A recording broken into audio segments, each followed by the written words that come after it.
నరసింహ శతకము.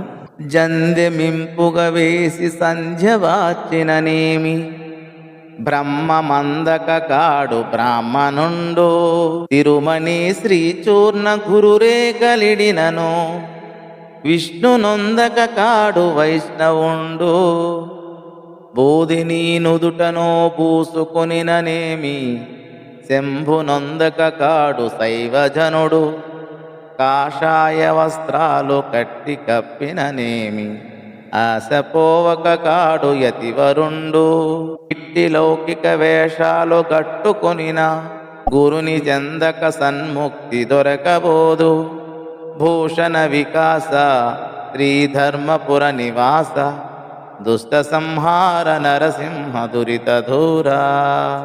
శోభామయమగు ధర్మపురమున వసించువో నరసింహస్వామి, నీవు దివ్యాభరణములతో ప్రకాశించువాడవు, పాపములను పారద్రోలువాడవు, దుష్టులను శిక్షించువాడవు.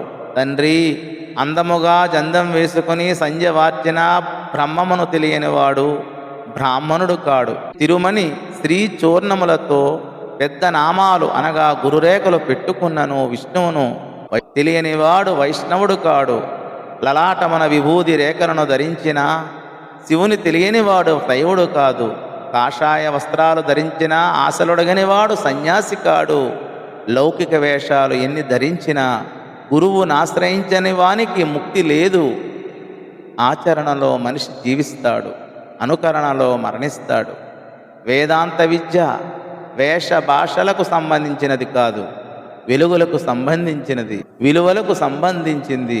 అది కేవలం వ్యక్తి ఔన్నత్యం.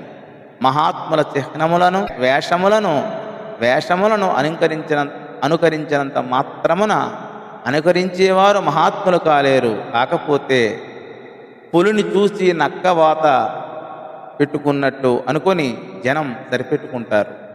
ధన్యవాదములు.